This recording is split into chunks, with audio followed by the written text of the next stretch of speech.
A pumi kiemelt nemzeti értékként 2017 óta tartozik a hungarikumok közé. A Nemzetközi Pumi Egyesület, amely az FCI által elismert fajtaőrző szervezet Magyarországon, különös hangsúlyt fektet arra, hogy a pumi mind külsejében, mind belső tulajdonságait illetően méltó legyen a címre. A fajta egyik jellegzetessége kiváló terelő tulajdonsága. Míg a küllem mérettetésére ott vannak a minősítő versenyek, tenyészszemlék, addig a fizikai és mentális munkabírást terelő versenyeken tesztelik a szakemberek. A Suhanó Bárányok Kutyás Szabadidő Egyesület, amely 2025-ben elnyerte az aranyvállalkozás címet, trenírozza és terelő versenyekre készíti fel a pásztorkutyákat, na és persze gazdáikat. Balról, fekszik, hozzá! Nem is hinni az ember, mennyiféle stílust képviselnek a munkakutyák szerte a világon a nyáj terelésére. Az Anglia és Skócia határvidékén dolgozó pásztorkutyák például a szemmelverés technikájával dolgoznak. A border collie lapító pószt vesz fel, és mélyen az állatok szemében nézve szinte hipnotizálja őket. Ezzel szemben a pumira a hagyományos terelő stílus jellemző. Alapvetően gyűjtés, illetve hajtás különböztetünk meg, tehát a két stílust. Ez a kutya alapvetően egy gyűjtőkutya, aminek az a lényege, hogy valamelyik irányba elküldöm a birkáért a kutyát, jobb oldalra, bal oldalra, és ő abból az irányból átmegy a túloldalára magának a birkáknak, és ide fogja hozni hozzám őket.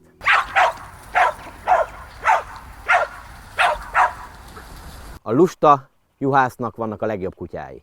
És ez nagyon-nagyon fontos, hogy itt az embernek a munkáját segítik. Tehát a meghosszabbított karunk gyakorlatilag maga a kutya. A kutya tudja azt, hogy merre menjen, hova menjen és mit csináljon, mivel egyrészt az ösztönébe, illetve magába a fajtájába benne van, a másik pedig az, hogy meg kell tanulnia, úgymond a kutyavezetőt, a juhászt. Ahogy ezt megtanulják, onnantól kezdve egy olyan harmonikus együttműködés, egy harmonikus együttmozgás van, ami gyakorlatilag semmi másra nem lehet. A tradicionális fajták, mind az összes egyéb francia, holland, belga pásztorkutya, magyar pásztorkutya, ők nem szemmel dolgoznak, ők testtel dolgoznak, közelről dolgoznak, mert nem a szemüket használják, ugye a mozgásukkal és ugye a hangjukkal. Nem szeretjük, hogyha üvölt a kutya, tehát igyekszünk leszoktatni róla, akkor ugasson, amikor szólunk neki. Elég is az sokszor, hogy na, ugassák kettőt, és akkor a birka egyből tudja, hogy miről van szó. A brit szigetek, ahol ugye a border kialakult, ott használnak ugye szemkutyákat, de az összes többi fajta, ugye, akik itt vannak, ez mind-mind tradicionális stílusba tartozik, tehát ezzel a testtel, hanggal, közel megyek, ami ugye jobban stresszeli a birkát egyébként, tehát a birkát hozzá kell ahhoz szoktatni, hogy egy kutya közelről dolgozik, mert ugye ő a zsákmány, a kutya a ragadozó. És ugye itt ez az elfogyott zsákmány ösztönnel dolgozik a terelő kutya, ő nem megenni akarja ugye a birkát, hanem ő tényleg mozgatni akarja a birkát, és terelni akarja, hogy arra menjen, amerre ő szeretné, vagy hát amerre ugye a felvezető, vagy hát a gazdi szeretné. Ott állj meg!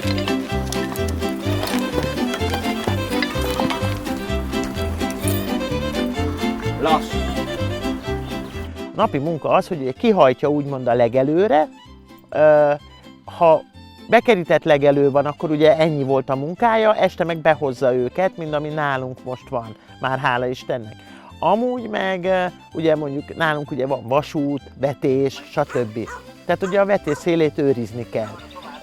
Ott ugye annyi a dolga a kutyának, hogyha a juhász látja, hogy arra fordul a birka, akkor végigküldi a vetés szélén, erre minden van külön parancs a kutyának egyébként, hogy menj el a szélén.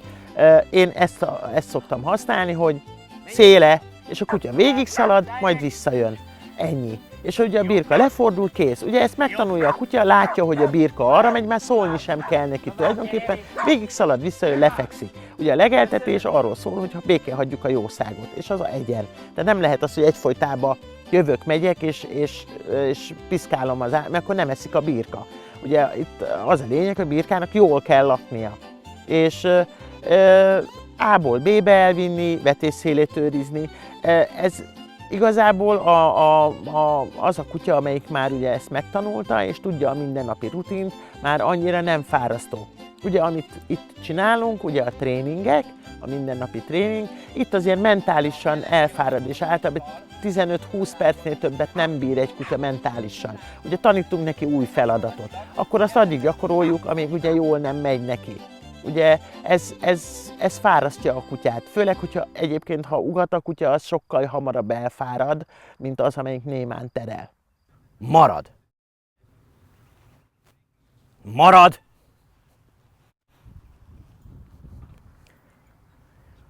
Ide. Lass. Gyerünk befelé. Lassan. Úgy, szép. Gyönyörű. Visz, visz. Ott! Jobb. Ott állj meg! Feküdj! Fekszik le. Alapfeladat mindig az a birkának, hogy kihajtsuk magát a nyájat, és utána mindig be kell csukni a kaput. És utána indul úgymond a feladat szintén.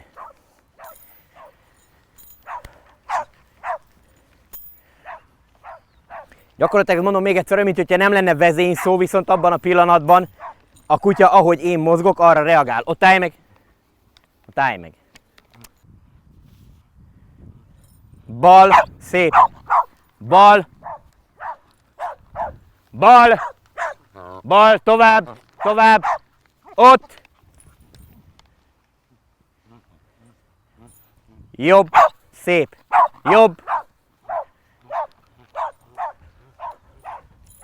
Kiemelkedően könnyen tanul egy pumi, és nagyon szeret dolgozni.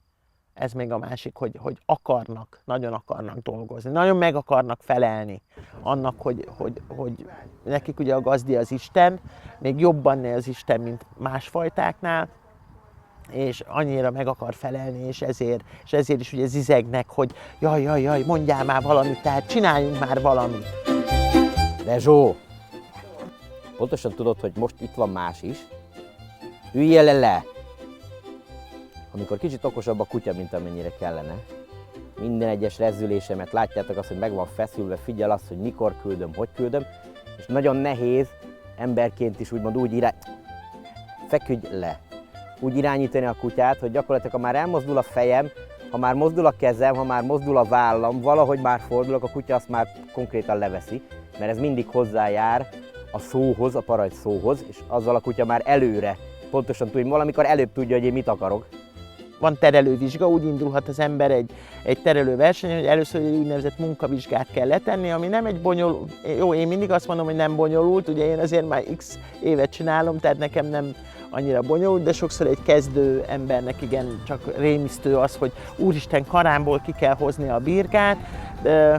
Tehát ugye induljunk ki abból, hogy van ugye egy jó ösztönű kutyánk, aki ugye akar terelni, és akkor ugye eljön egy ilyen helyre, ahol ugye olyan birka van, ami ugye ezt nyers birkával nem lehet csinálni.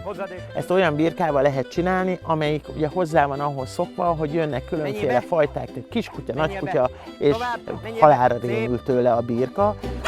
Ott toljad őket, menjél, azaz, menjél tovább, az a jó, toljad őket, toljad, bal, szép, gyönyörű, bal,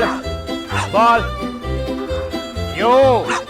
A jó ösztönű kutyánál ezt a gazdát kezdjük el tanítani. Hogyha te erre lépsz, akkor nézd, a kutyád oda fog menni. Még annak ellenére, hogy nem is kell neki mondani. Tehát ez az úgynevezett balansz mozgás, ami ugye a birka másik oldalán van a kutya, kettőnk között ugye ott a birka, és a kutya ugye, hogyha én elindulok jobbra, akkor a kutya önmagának ugye jobbra szalad rögtön azért, hogy ugye ott legyen azon abban a pozícióban, ami fogva közelebb tudja terelni hozzám a birkákat. És akkor ezt mind elmagyarázzuk a gazdának, akkor megtanítjuk a kutyát ugye, hogy jobbra-balra menjen. A legfontosabb a terelésben az a vezényszó, hogy állj meg. Mindegy, hogy milyen vezényszóval, tehát feküdj, ülj, állj, stop, tehát teljesen mindegy. Ez a legfontosabb, hogy a kutya tudjon lassan menni és megállni. Ha ezt nagyon jól tudja a kutya, akkor ezzel versenyt tud nyerni. bal, szép, bal, bal, tovább, tovább, bal, bal, tovább, ott állj meg, jobb, jobb, tovább, tovább, tovább, gyere elé, ott, Az egyszerű munkavizsgához, ami van nekik, ehhez nem kell még olyan rengeteg parancs. Egy versenyhez, oda már a legmagasabb szinthez, oda már ugye kell tudnia az irányokat, hát a megállási parancs ugye az a legfontosabb, az, hogy lassan, és ugye tényleg, hogy ne az legyen, hogy mondom neki, hogy lassan, és akkor rohan tovább, hanem a lassanra abban a pillanatban, tehát a lassító vezényszavakat, az irányparancsokat, nem tudom, 10-15 vezényszót biztos, hogy ismerni kell ahhoz, hogy a magas szintű, a legmagasabb szinten versenyezzen.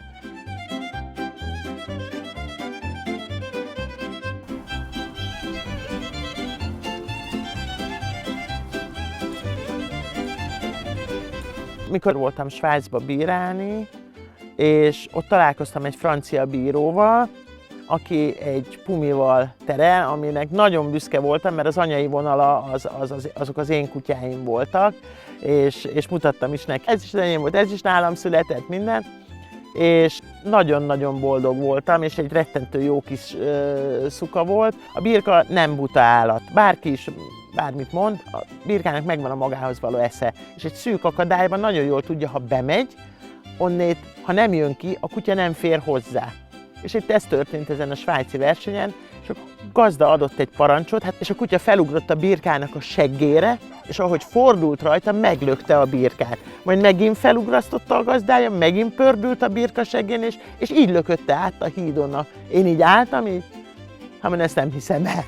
Egyébként a finnek, svédek szeretik még nagyon a pumit és a mudit, tehát ő náluk azért nagyon sok van. És amit látjátok, ahogy már megyek, nyitom a kaput, a kutya az már megy irányba, és tudja azt, hogy neki be kell hoznia magát a birkát. Gyere ide!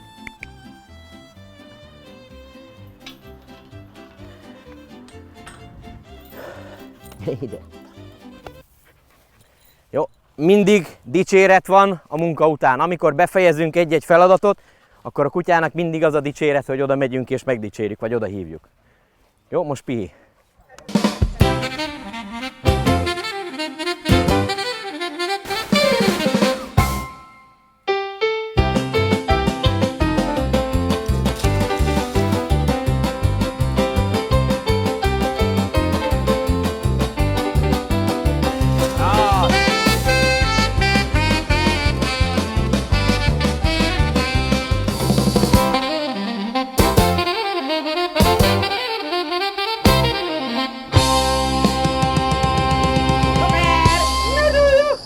Egyszer pumi, örökké pumi. Ezt már azok a gazdik vallják, akik kedvtelésből választották a fajtát, és először csak az alapján döntöttek a pumi mellett, mert első látásra elrabolta a családtagok szívét. A pumi intelligenciája különleges. Bár eredetét tekintve munkakutya volt, kiválóan szerepel a családban. Mozgékony, könnyen tanul, legyen szó munkáról, játékról vagy társasági szabályokról. A pumi nagyon beszédes, és ahogy a gazdik mesélik, mindenről van véleménye. Az alapvető fajta tulajdonságok mellett természetesen minden pumi önálló személyiség. Ami közös bennük, a gazda iránti végtelen tisztelet és szeretet. Bár nagy a mozgásigénye, nem kertfüggő fajta. Már kölyökként el nem mozdul a pásztor, azaz a gazda mellől. Épp úgy jól érzi magát a fűtött szobában, mint a kertben, sőt a hómezőn is képes létezni, ha a gazdája mellett lehet.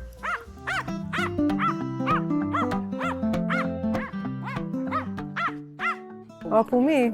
Hát a pumi az 14 éve kezdődött a mi családunkban, amikor kitaláltuk, hogy legyen a családban egy kutya is, és egy energikus, vidám, robbanékony kutyát szerettünk volna, és hát igaz az, hogy egyszer pumi, örökké pumi, mert nagyon megszerettük, úgyhogy ő a második pumink, az első 14 éves, és most otthon várja, hogy hazamenjünk. Arányos, harmonikus, szikárcsontozat, száraz feszes izomzat, igen. Egyébként a testarányai jók, csak magas. Mi nagy kertes házban lakunk, de nagyon sokaktól hallom, hogy bérházban is sok sétáltatással jól együtt élhetnek pumikkal. Én nagyon szeretem, hogy a nagy kert az az övé, be is futja rendesen, és 4-5 kilométert simán le tud sétálni, és utána még energikusan rendezi a kertet, úgyhogy nem jelent neki problémát a mozgás. Esténként bent van velünk, a gyerekek is játszanak vele, simogatják, tanítják bizonyos trükkökre, nagyon tanulékony, nagyon könnyen megtanul bármit. Gyakorlatilag egyszer elég neki megmutatni, megtanítani bármit, hogy mit lehet és mit nem lehet, azonnal tudja, leveszi a jeleket, nagyon jó kommunikálni. Gyakorlatilag, ha együtt él vele az ember, akkor ugyanúgy lehet vele kommunikálni majdnem, mint egy emberrel. Én ezt így merem állítani. Pumi átalakult egy használati kutyából egy családi kutyává. Nagyon jó sportkutya, nagyon jókat lehet vele kirándulni, az ember lábától el sem megy, tehát nem kell attól félni, hogy most elkalandozik az erdőbe, mert nem fog. Soha nem hagyja ott a gazdáját, szinte át is esünk rajta, már kiskortól kezdve, amikor az ember lába között mászkál. Nagyon jó családi kutya a méreténél fogva, mert pont az a térd alattig érő, amikor még kutyának tekinthető, viszont ha az ember be akarja engedni a lakásba, akkor ott is tökéletesen megállja a helyét, nem fog felborítani egy kisgyereket, tehát hogy tényleg beilleszthető. Nyilván aktív, tehát csak olyan családnak, akik sokat kirándulnak, sokat mozognak, vagy valamivel ki tudják elégíteni a kutyának a mozgáskészségét. Az elég az is, hogyha sétálnak és eldobják 25-ször a labdát közben mondjuk, de valami nyilván kell, hogy valami feladatot kapjon a kutya, és le legyen mozgatva. Nozi, gyere föl! Na, Piti! Piti! Béka! Hangot! Hangot! Hangot! Még! Az az ügyes! Dankó Boglárka, ahogy ő mondja, beleszületett a pumizásba. Édesanyja 15 éve már tenyésztő volt, amikor Boglárka is az alomba került. Kiskutyám Nózi, ő nagyon-nagyon jól áll van emberekkel. Neki a szórakoztatásai 15 perc is bőven elég neki. Ő nagyon nyílt és nagyon szereti az embereket, tehát hogy bárkivel bármikor el tudna játszani. De rengeteg kutyával is, aki a közelében van, velük is nagyon szeret játszani. Nózika rengeteg trükköt tud, de például azokat a trükköket maximum 3 nap alatt megtanítottam neki. A pumi az mindenképp benne kell legyen az életemben, mert a pumi az ténylegesen hozzám kötődött a születésem óta, és tényleg nagyon szeretem ezt a fajtát. Hangot? Még? Az az ügyes! Az én kapcsolatom a pumikkal az már egy 15 éve kezdődött. Nekem volt már a kis szukám előtt egy kankutyám. Teljesen véletlenül egy ismerős révén került hozzánk ez a kutyus, az a korábbi kanom, és akkor hát ő sajnos elment már, és akkor maradtunk a fajtánál továbbra is, úgyhogy és azt hiszem, hogy csak és kizárólag ilyen kutyánk is lesz. Tehát szép nagy kertesházban lakunk, a kutyusnak van tere, tehát egy szép nagy kertünk is van, meg emellett heti 3-4 alkalommal viszem be futni is magammal. Még a gyerekek előtt őt lemozgatom, utána pedig délután még elő szokott fordulni, hogy egy-egy körre elmegyünk így együtt és sétálni. Mondhatom, ahol lehetőség van rá, én póráz nélkül viszem, tehát a behívásra gyönyörűen, azt megtanultuk még gyermekkorban, hogy vannak bizonyos vezényszavak, amikre muszáj, hogy reagáljon a kutya, ezt betartjuk kőkeményen, úgyhogy teljesen megbízok benne, akár póráz nélkül is el tudunk menni akárhova gyakorlatilag. Ha szükséges, akkor láb mellett jön, csak ajánlani tudnám mindenkinek, aki még ismerkedik ezzel a fajtával, vagy kérdések merülnek fel benne, de abszolút család és gyermekbarát kutya, tehát soha semmiféle baleset nem fordult még elő, pedig aztán nyúzzák rendesen. Ez körülbelül 25 éve kezdődött, az egész onnan indult, hogy nekem rottweilerem volt, ami egy teljesen más kutyafajta, mind agyban, mind termetben, és kezembe került egy könyv, aminek az volt a címe, hogy Puli Pumi Mudi, és egyébként a Pumi részét pont a itt is jelenlévő Lenger György írta, és a könyv elején volt egy pumi fej. És ami Számomra bíróként is az ott a legfontosabb, és ami megfogott benne az, hogyha ránézek egy pumira, akkor a fején azt a kis bohókás, vicces arckifejezést lássam, amivel fel tud vidítani bárkit és bármikor, tehát ez azt gondolom, hogy annyira egyedi az összes kutyafajtától, vagy a kutyafajtához képest, és annyira, tehát nem lehet az ember mellette szomorú, ha csak ránézek, mert mosolyognom kell.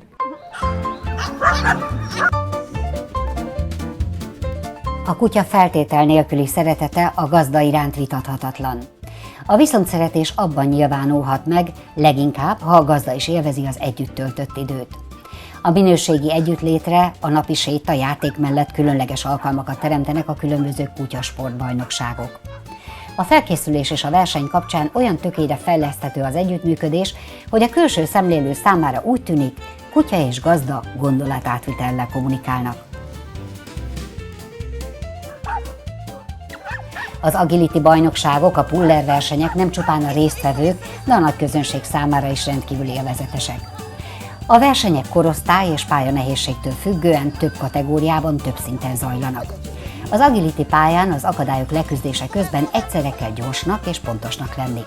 Nem csak fizikai, hanem komoly mentális kihívás is a versenyzők számára, hiszen rendkívül ingergazdag környezetben kell egymásra koncentrálnia ebbnek és gazdának. Az igazán profik csak testbeszéddel kommunikálnak.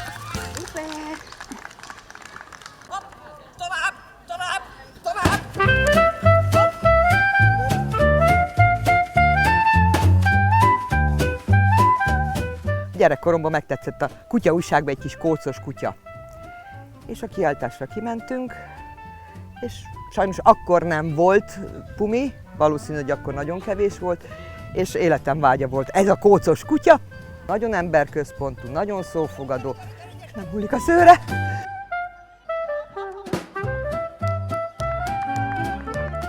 A puller kinológusok által fejlesztett innovatív kutya-fitness eszköz, amelyre versenyt alapoztak, és amely versenyek Magyarországon is hamar népszerűvé váltak. A pullerrel végzett gyakorlatok a kutya számára interaktív játékot jelentenek, amely játék gyors és intenzív testmozgást tesz lehetővé. Alkalmas a teljes test átmozgatására, a koncentráció fejlesztésére.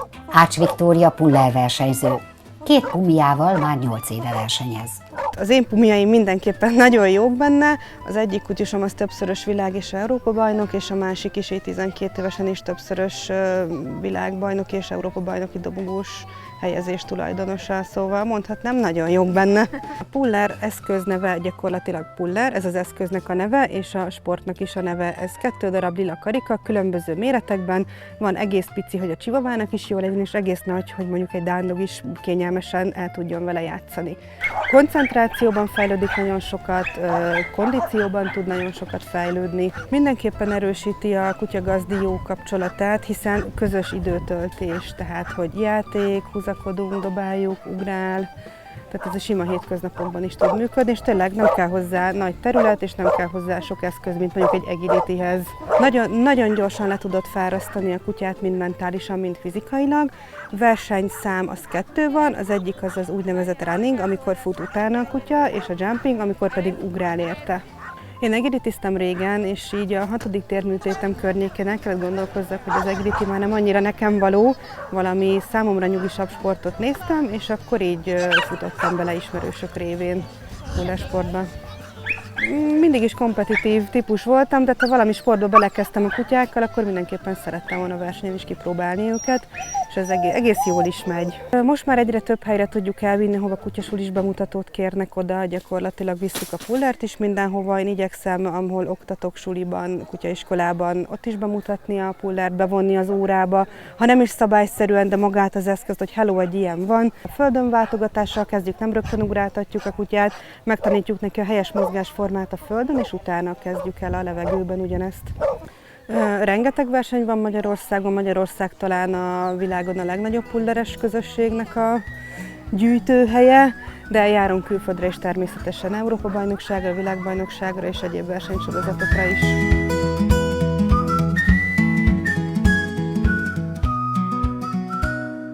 A kutya és az ember kapcsolata 14-17 ezer éves múltra tekint vissza. Az életforma évezredes hagyományai az utóbbi 150 évben teljesen megváltoztak. Ami változatlan, a négylábú barát hűsége, szeretete. Egy nemrégiben az Eötvös Loránd Tudományegyetem irányította felmérés alapján a kutyatartók 2/3 egyenesen családtagként tekint az ebére.